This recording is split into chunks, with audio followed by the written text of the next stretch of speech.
Outward Bound, if they can go to it, definitely, because it's not a competition. It's a competition against yourself.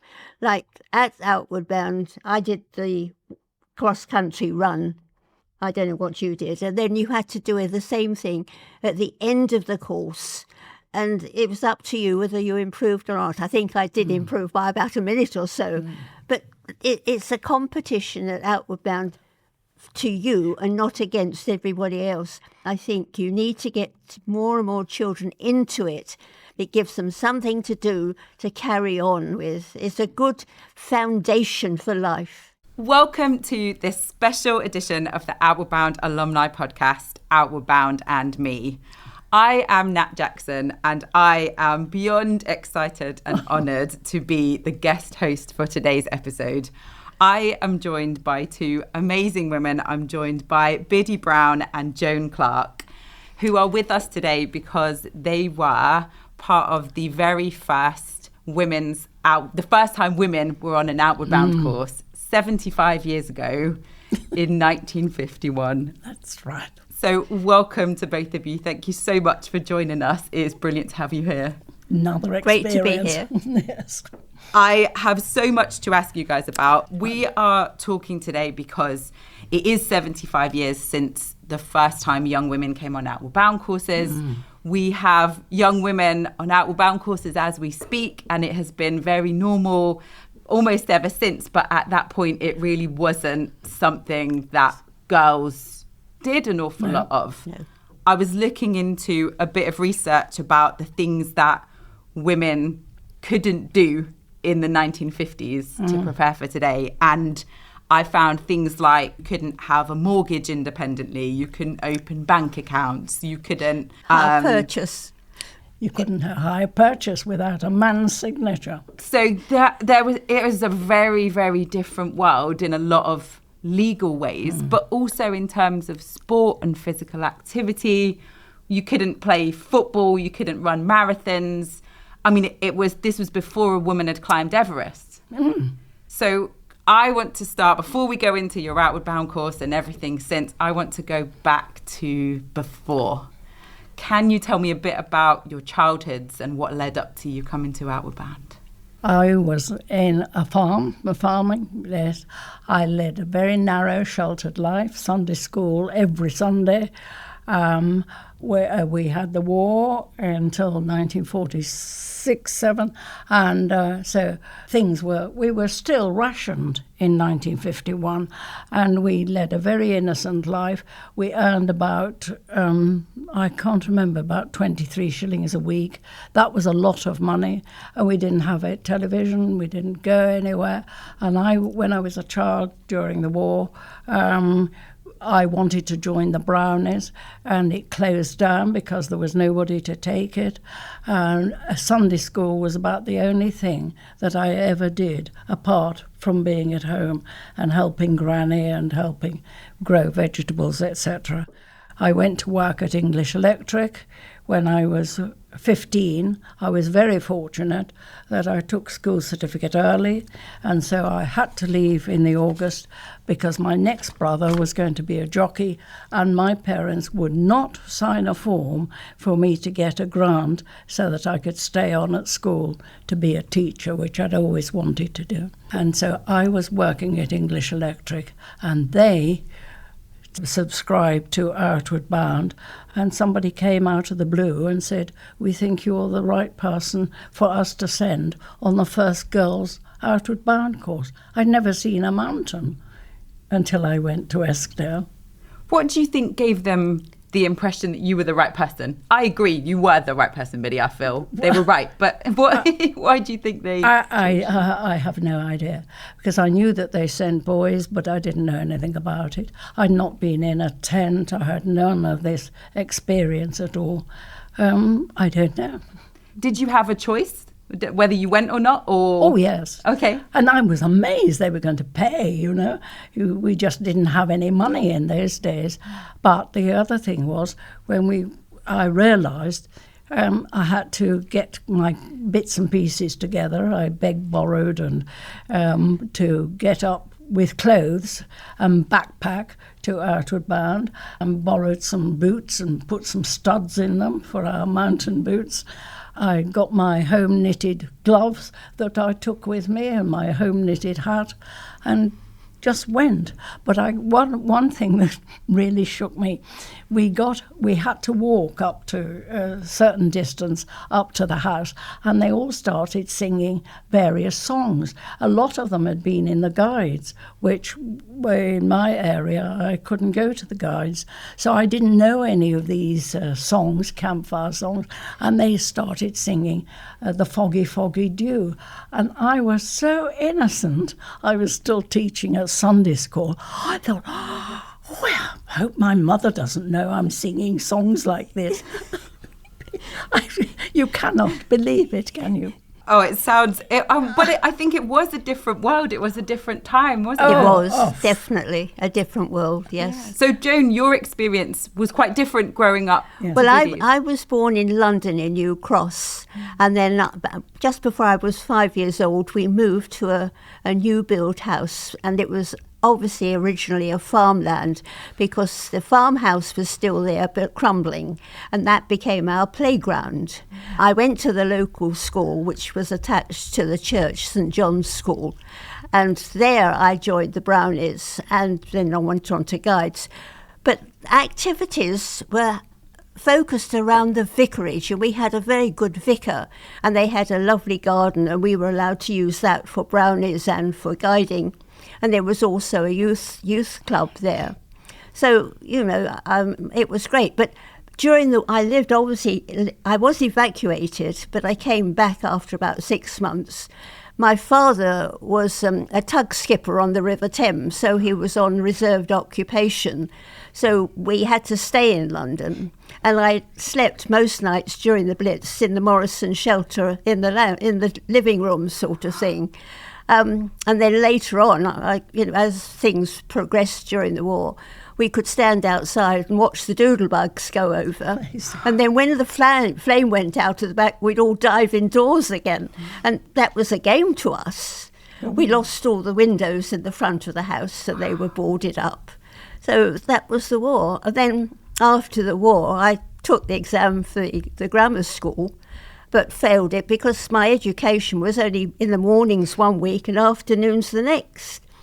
And all the teachers were retired teachers brought out to teach us, and we were just, as I say, one afternoon one week and mornings the next week. So lost a lot of education, but I was lucky to go on.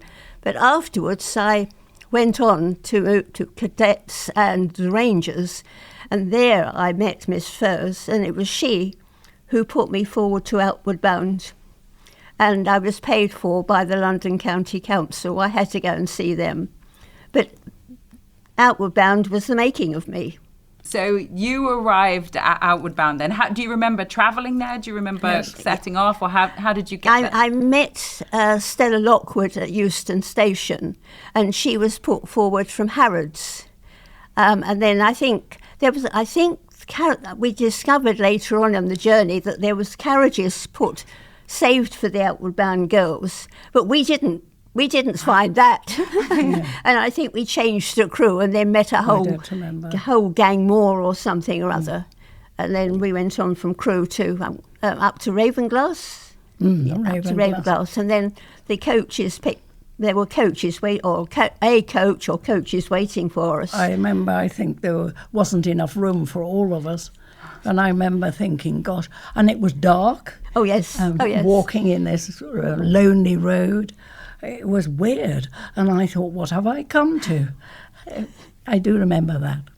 But when we got to Outward Bound, the food was incredible.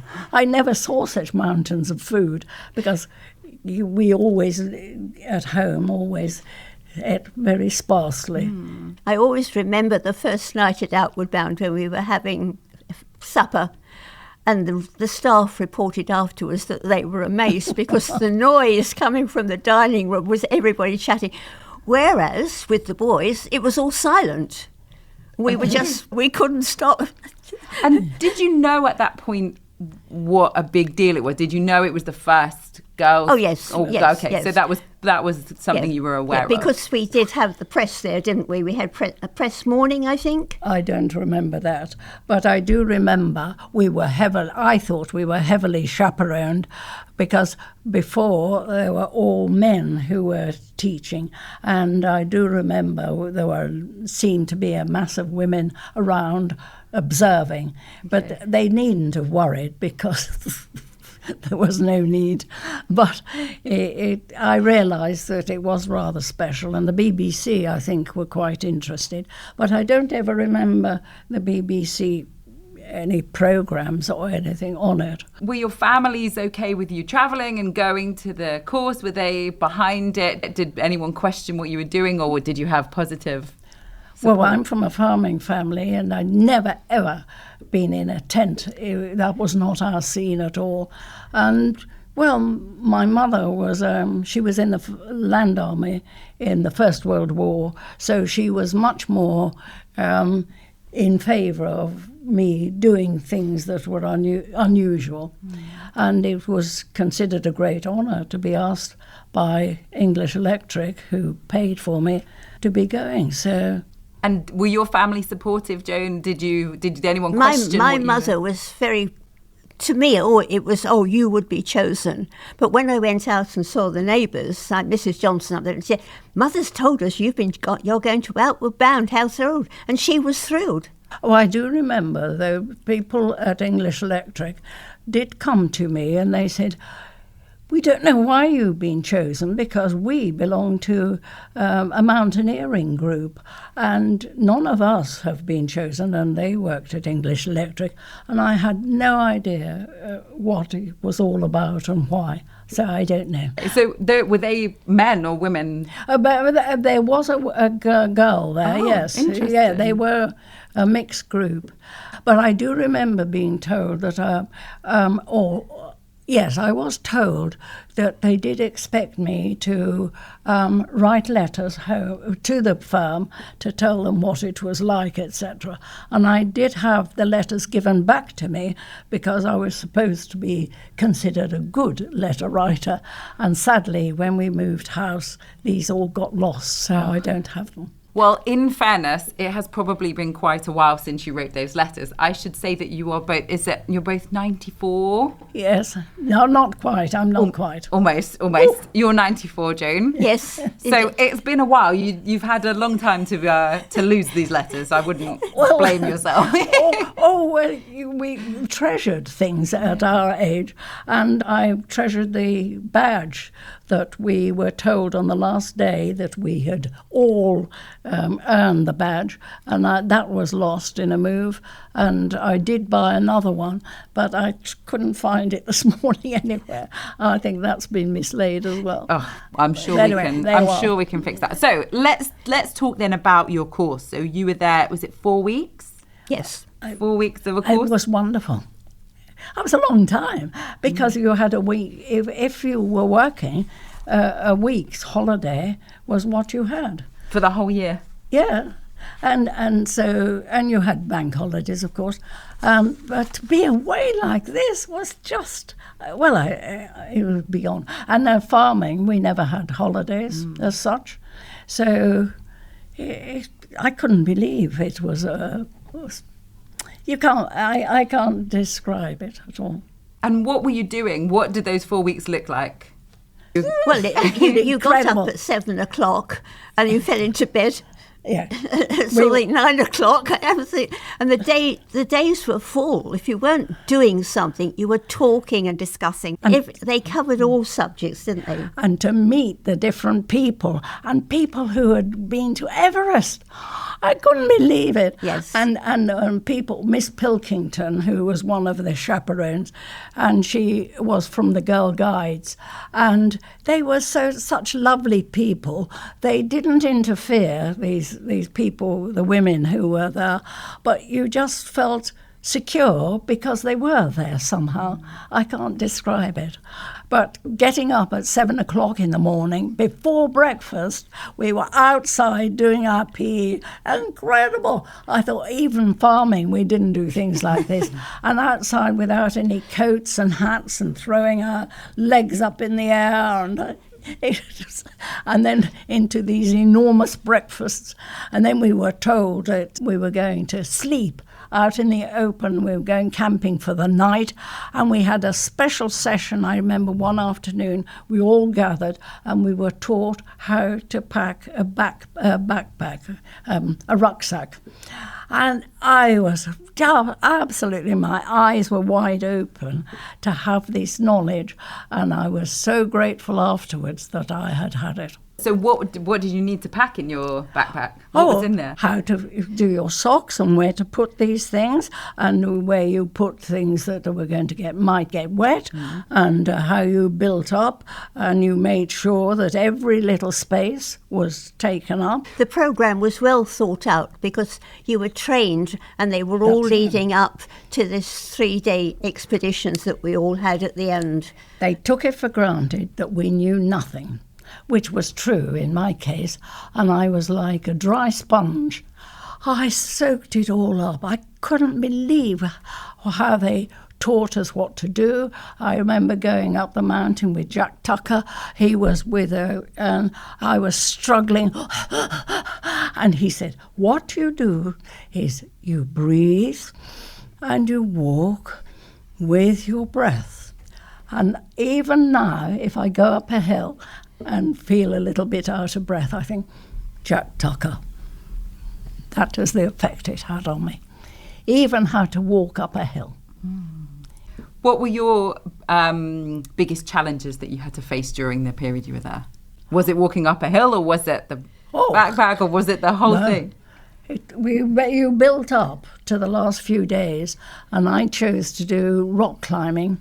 And we went out to do this rock climbing, and we were going up Nape's Needles. And, oh gosh, yes, a picture of it, there's somewhere there. And you had to go up one side and along. I did have a picture of it somewhere. And I fell off, and the rope, you had this solid rope, and it was like a piece of elastic, and I felt myself going down and down. I thought I was going to die, and then it bounced up just like elastic, and I managed to get back onto the climb, and very, very nervous, and I got up to the top, and Jack Tucker was on the top. He was the This is climber. a picture of the needle. That's the needle. Oh yes, may I? Yes. Oh, you've brought also. You both have. Oh, yeah, but mine's a very collection of very fragile. photographs. It's brilliant. This is, and we went up there. And we had to go around here. And it was somewhere there, or whether I'd got to there, I think it must have been there somewhere, I fell off. Oh, a long way. These shoes, you see, the boots were useless. Anyway, eventually I managed to get up on top, and there was, Jack Tucker was sitting there, and he said, there was just room for two of us. Put your legs either side. I was hanging on to him or did he get me at the front? I think at the front. And we watched, the sun was almost going down at that point. And then he rocked the top stone. He said, this is a treat you get. This stone at the top will rock. It just moves slightly. That was the biggest thing I'd ever done.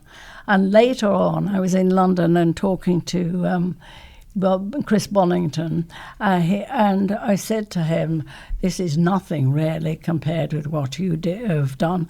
And he said, well, in actual fact, it is still reckoned to be quite a climb.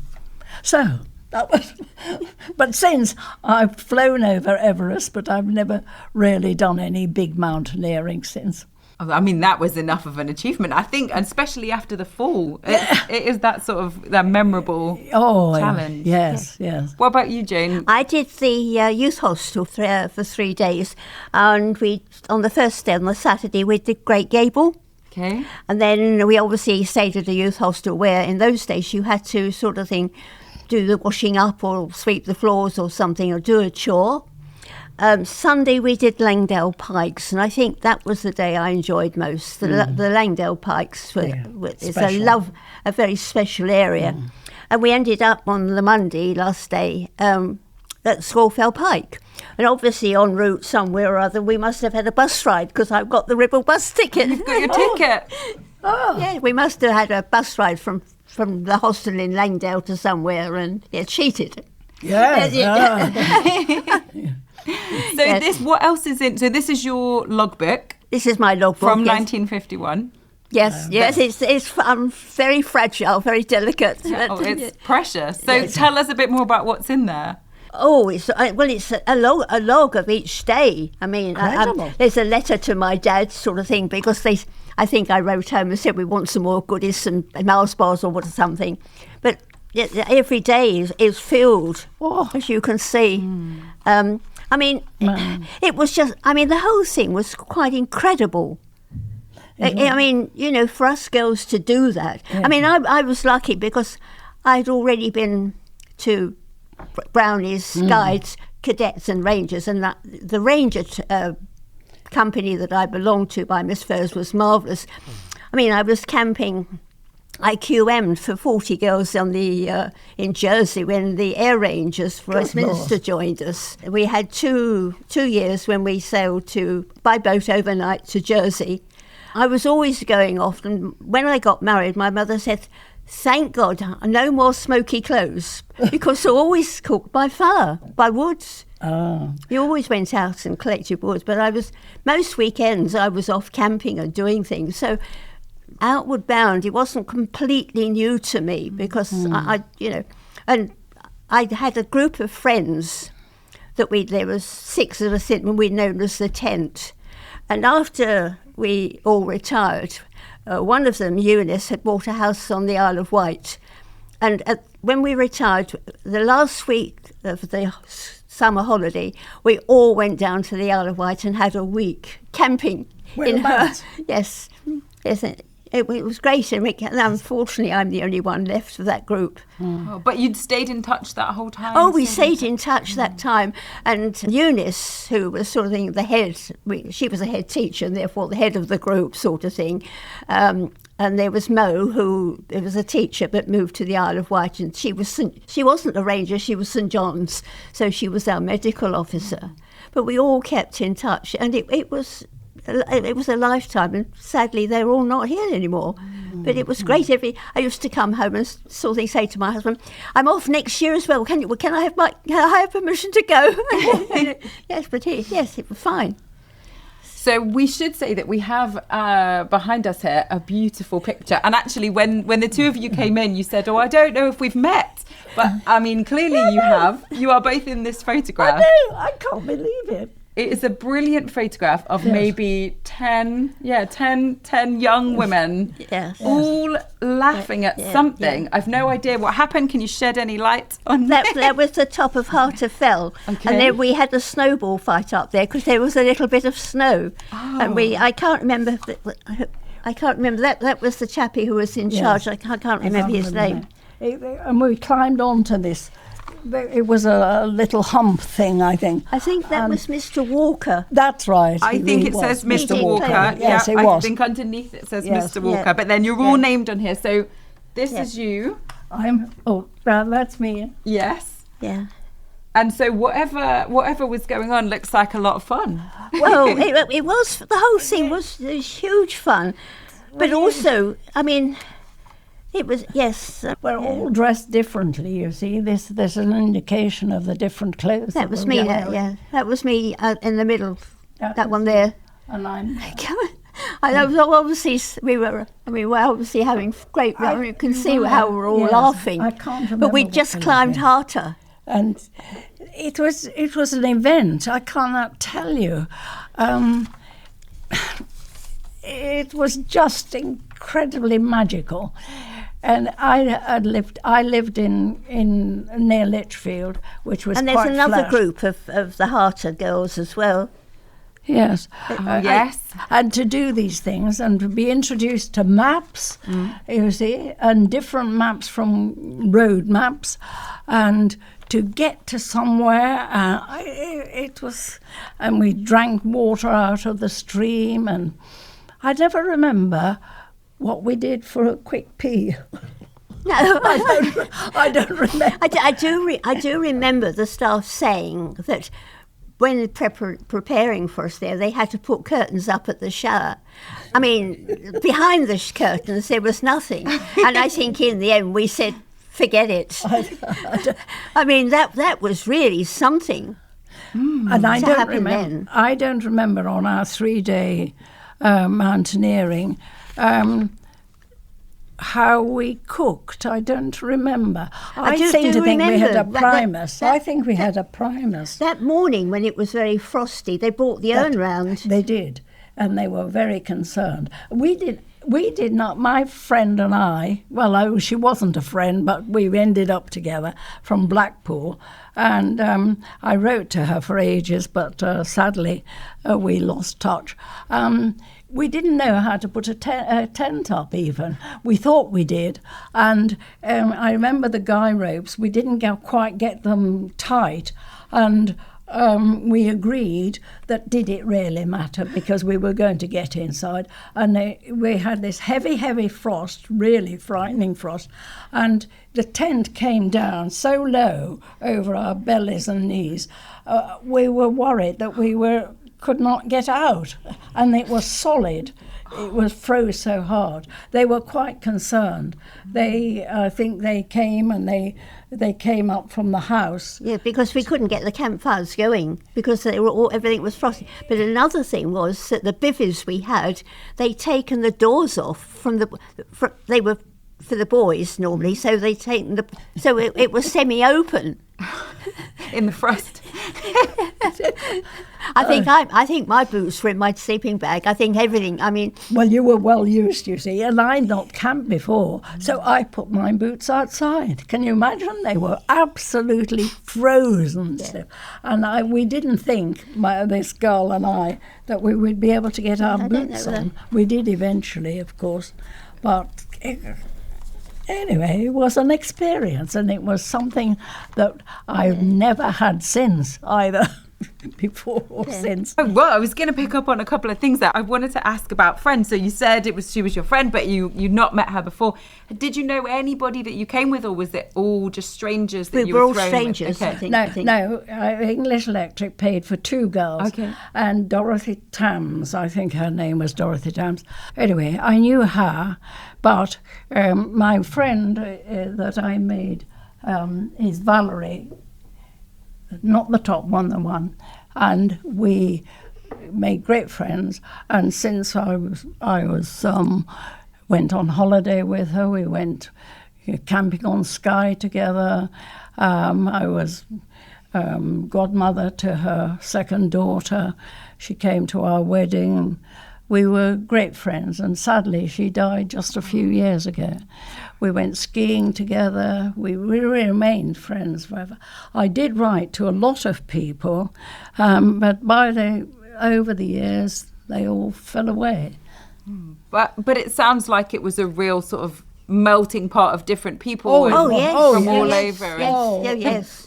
Did you stay in touch with any of the others? Joan, I stayed in touch with Stella, and from what I can remember is, and also Pauline from Boots, and we actually did arrange a holiday back up there again, and we stayed near Boot, a hotel near Boot or something, and then along the way we picked up a young chappie who was cycling on his own, so he joined us with his bike and sort of carried it over stones and things. Yeah. And I think Pauline came along with a boyfriend or something. I think we kept together for Christmas cards, and then it suddenly melted away. I think as life changed. Yes, I got married, and this that. Well, Things drift off. Adventures continued in different directions. So let's move on to that then. Let's think about how your Outward Bound experience has impacted the rest of your lives. Tell me a bit about that. Well, it did with me. I was very frustrated that I wasn't able to do very much to begin with. But then my marriage broke up, and I thought that I was fairly penniless. And in those days, you could buy a lot of stuff from army surplus places. So I bought a tent for £10 with wooden structure, and it didn't completely do up at the entrance, but that didn't matter. I got a tent, I bought a ground sheet, I got 2 children, 11 and 9, and I used to take either 1 or 2 other children with me, and I was so confident because I had been taught properly how to go into the mountains, what food to have, and I used to insist that we had breakfast before we went out anywhere, and we always took food with us. We always had some sort of a bag thing that if we got stuck or broke our leg or anything and had to be left in the mountains, we got cover, etc.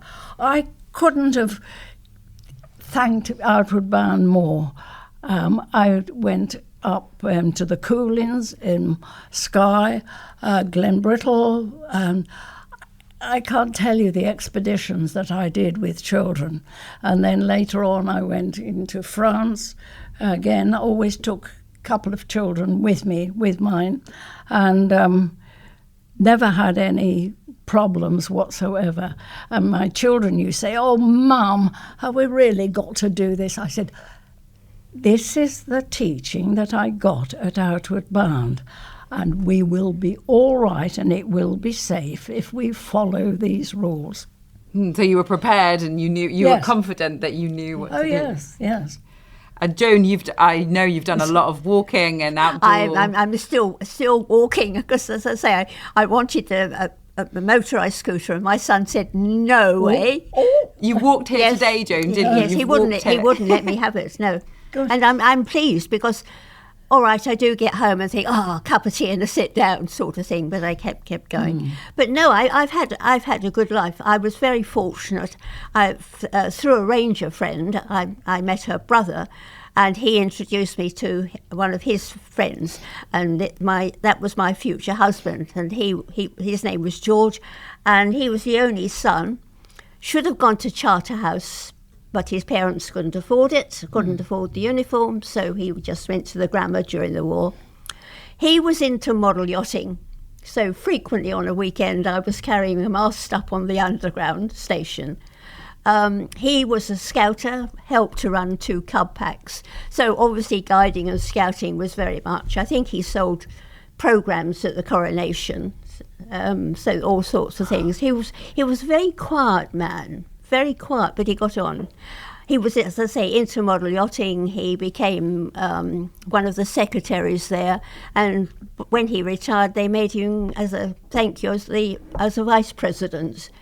So most weekends we were off, and once a year we were either off to Gosport or Fleetwood for a week's sailing. The kids had their own boats. George made his own boats. I mean, when we moved, we were living in Swanley originally, and we then moved back to London, and we had a garage, and we altered that, and we had the kitchen behind it. So I used to go upstairs and read a book or knit or do something, and the kitchen was turned into a garage. Well, it wasn't a garage, it was a workshop building cars as the young kids too. I had 2 children, both boys, 2 years difference. Cubs, Scouts, Roger was the scouter and what have you. And yes, it carried on from there. And you've done a lot of travel, and with your caravan, you had a caravan for a while. When we bought a house for 2,400 in Swanley. 8 years later, sold it for about 2,600 or something. Bought a house for 4,500, and immediately George went off to Ghana to do some air conditioning out there in the hospital. He managed to get me out there, so we gave our house rent-free to friends we knew who were having a house built in Maidstone, and they were waiting for it to be finished. So we said, well, look after the cat, look after the house, pay the electricity bill. If we are turned out of Ghana, because Kwame Nkrumah was in charge there and it was very dicey, we'll all have to share the house together. So that worked out well. So I went out for about 6 months, came back via Milan, picked up a friend, an acquaintance of George, where his job was. There was a Polish chap there and they'd moved to Milan. So we flew into Milan, had a week with them, seeing them and Rome and what have you. And then we escorted their daughter back to the UK and delivered her to her aunt and uncle in somewhere in London, sort of thing. Yes, but model yachting took over. So we bought a caravan, and we were often at weekends away with the caravan sailing these toy boats. And of course, there was a group of us, and there were all these young kids. And so when the main event was over during lunchtime, all the kids would get out sailing these younger boats. So the mums would organise these races, which was great, which they had terrific fun. They really did, So I was lucky. I was, had a very good husband, very quiet, but very determined. Yeah, great.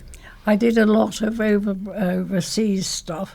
I did a lot of, not mountaineering, but camping in France. And then I spent a year on Vancouver Island and skied out there and got up to Whistler and skied at Whistler and did some exciting slept in the backs of cars in Canada because it didn't have any tent. And then eventually I got into old cars and we made friends with somebody who had old cars in Canada, and through them we went and did car rallies in Australia. And when we were going to Australia with Gordon, I said, well, we must join the youth hostel. So we cycled about 10 miles over to somewhere to join the youth hostel. I remember I bought a £25 tent from somewhere in the high street, a tiny little tent, and we backpacked for 3 months round Australia and New Zealand. And then 2 years later, we went out again to do this old car rally, and we did another 3 months out there. And I don't think I would have done any of that at all if I hadn't have had outward bound training, because I was totally fearless of anything. I was very sad that I never got to climb in Everest, because I thought that was what I really would have liked to have done, but possibly not to the top. I did get to Kathmandu and did all sorts of things there, and camped there, went out on elephants looking for tigers and things. That was a great expedition, and flew over Everest, and so I was able to have it Everest pointed out at the very top. And also, after Everest had been climbed in 1951, 2 of those people came to Stafford to talk to us about their expedition, and that was something wonderful. And I had a doctor. I lived in Chertsey, and my doctor, I discovered, he got all lovely pictures of mountains in his surgery, and he had been, when he was at Cambridge, he was a student doctor on one of the climbs for Everest before they actually managed to do it. But by the time 51 came, he was had to be, looking after a family, and he didn't go, and he was always very sad. So whenever I went to see him, we used to have chats about mountaineering and camping and things. Adventures. So coming back then to that, because I think your outward bound experience has obviously, firstly, I think we should acknowledge that the 2 of you are perhaps not stereotypical women of your generation. I think maybe you weren't necessarily normal or whatever that looked like at the time, because I think these adventures that you were going on weren't expected of women at that point. No. So how much do you think, having been chosen to go to Outward Bound and your experience for that month, how much do you think that impacted where you then went after that? Not necessarily in the adventures. It impacted the whole life. It did. It made me afraid not to do. It made me not afraid to do anything. To have a go. I bought an old cottage, an 1800 cottage, a cob cottage in the New Forest when my marriage broke down. And that is a mud hut, really. And I didn't know anything about cob until I got into it and realised the neighbours told me. And I just don't know how I managed to do it. I used to buy a pot of paint and start at one end of the cottage, whitewash it, and I would paint until the pot of paint had gone, and that was it. I couldn't afford any more. But it didn't matter, because that was in the middle of the house, and which was very dark. And the next year I would buy another pot and start at the other end and paint that way.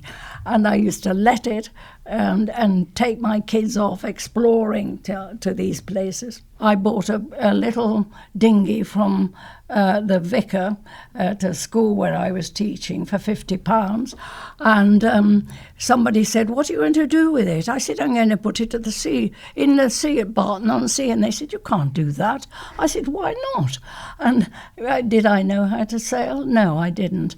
But somebody said to me, and people take care of you, when you get up and you want to do something. Somebody said, "Well, I know where you should put it. You should put it at Keyhaven." I said, "I don't even know where Keyhaven is." "Well, I'll show you." So then I said, they told me I'd got to keep it at Keyhaven. So then they told me what I had to do, apply to the local council. And the council said, the yacht club hadn't got any space. But the local council said, "Well, if you send £9, you can turn it upside down and leave it on the bank there." And I thought, my precious £50, because £50 was quite a bit of money. I think life was much easier, wasn't it? We didn't have all these rules and regulations that we've got now. Well, I don't know. But even so, my kids, we just learned to sail. And I've done a lot of sailing. I went off to classes and learned what I needed to do in the way of navigation.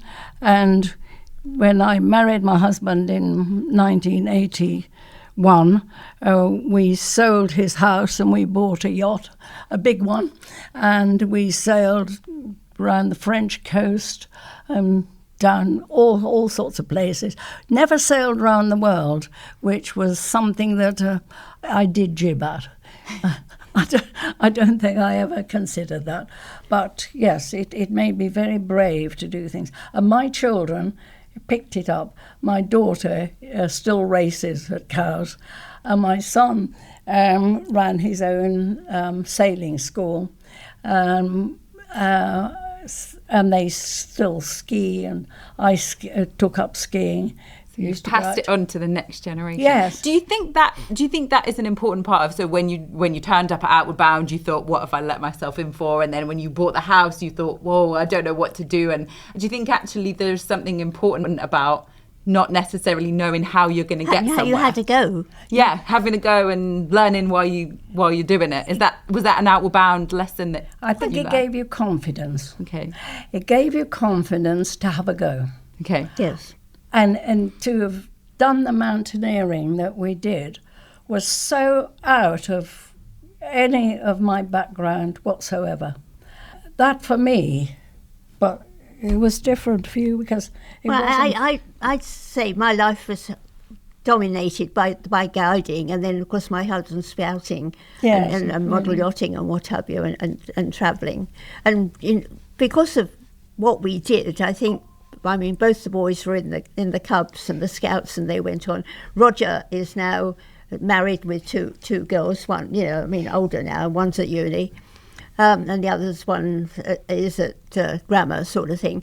But, I mean, he's still doing his windsurfing. I don't know, 60, and he's now in Italy somewhere, snowboarding sort of thing.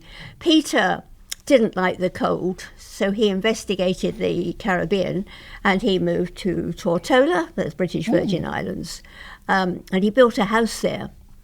It took him about 4 years to get the authority to do it and what have you. So I think basically of what my husband and I could do from guiding and scouting has meant them to do it. There was one regret of my life. I always said to myself, my children must go to Outward Bound. At the time when they would have gone to Outward Bound, I was in a position where I got this cob cottage and was newly into teaching and holding down that job. And then they sent me back to university. And at the same time, my daughter joined Young Farmers and was into public speaking, and I was carting her everywhere because they were a very good team and doing this public speaking. And my son did not want to join anything, and I said, you have to join something. And I took him to the Sea Scouts, and he did not want to go. I said, you go for a month, we will not discuss it, but after that month, we will discuss, and if you don't like it, then you can leave. Never had that discussion. So he was heavily into Sea Scouts, and hence the dinghy. I had a dinghy and I had to sell it to get another one so that he could do racing. And my daughter was into canoeing at college, at school, sixth form, and made her own canoe. So she was into that. But my son didn't have any children for one reason or another. But he taught. He never went back to help Sea Scouts. I was always rather sad about that because he was a very good sailor, but he had his own business teaching sailing. So. But anyway, it made all this difference. Well, and it sounds like from what you learned and the experiences you had as teenage girls, you have passed on all of the good stuff that you felt was important to your lives through the generations, and it's gone down into your families and into your wider families, wherever they are in the world or whatever they're doing. Do you think, what would you say to young people now thinking about Outward Bound or thinking about going on Outward Bound adventures, and whether they're thinking, that's a different world from what I know, or it's not something I've seen before, or maybe it is something they've seen before, but it's a journey to go on? What would you say to them? I would suggest that any teenager needs to join either the Guides or the Scouts. Also at school, they're doing the Duke of Edinburgh now. Some schools do. Which is a good thing. Yes. And I think an Outward Bound, if they can go to it, definitely, because it's not a competition. It's a competition against yourself. Like at Outward Bound, I did the cross-country run. I don't know what you did. And then you had to do the same thing at the end of the course. And it was up to you whether you improved or not. I think I did improve by about a minute or so. But it's a competition at Outward Bound to you and not against everybody else. But guiding and scouting, I think you need to get more and more children into it. It gives them something to do to carry on with. It's a good foundation for life. They have to get the right people to run it. I eventually got into teaching as a mature student, and I always knew, I didn't know at the time, but the pupils that I had, I could always say, Guides Brown is whatever, Guides Brown is no Guides are Browners. And I always used to advise my parents to get them into something like that. And because I felt that it made such a difference. I've forgotten that my daughter, she went with Vodafone to the Lake District, because she apparently got onto that course because she'd heard so much about my adventures, and she wanted to experience it. I think that is as good a reason to do anything as that. You obviously were a role model in your adventures. No, Outward Bound is almost a got to go to. We do a lot of work to create partnerships that give bursary funding, so give charitable funding to reduce the costs. So young people are able to come, exactly as you did at a reduced cost and without having to pay. So we do work to make sure that those who would benefit most from Outward Bound courses can come to Outward Bound. So it's definitely still a very important piece of the puzzle for us. I wanted to come back to that where we began, really, in terms of the world in the 1950s was not the world that it is today, and in a lot of ways, but in gender stereotypes and in sort of role models and what you saw as the role of a young woman and a woman, I think in terms of role models, in terms of ideal role models for future generations and for me and for my daughter and their generation, I can't think of better role models than the two of you and everything you've done with your lives and the bravery and confidence and resilience and all of that. Did you have any awareness, did you or the staff at Outward Bound have any awareness of how big a deal that course was going to be? You said the BBC were there, but by the end of the course, did they have any idea? Not really. No, not really. It was just a big adventure for us, wasn't it? Well, I feel like we could talk all day, ladies. Night. I feel like, and night, and into tomorrow, I'm sure. But I want to say thank you so much to the two of you for joining us. I know that this has been a conversation I've been really excited for, and it has not disappointed. Before we finish, I would love to ask you both. We've heard a lot about your lives and about how the skills that the challenges that you faced and the skills you worked on as teenagers have impacted your lives and the lives of your family and future generations. If you could go back and talk to your former self, your teenage self, right before you went off to Outward Bound, what advice would you give her? Gosh, that's a difficult one. Go to Outward Bound. Not to be afraid of anything. Have a go. Have a go and don't be afraid of anything. Don't be afraid. Ladies, that is the most excellent advice I can imagine getting, and I shall follow it myself. Thank you so much for joining me.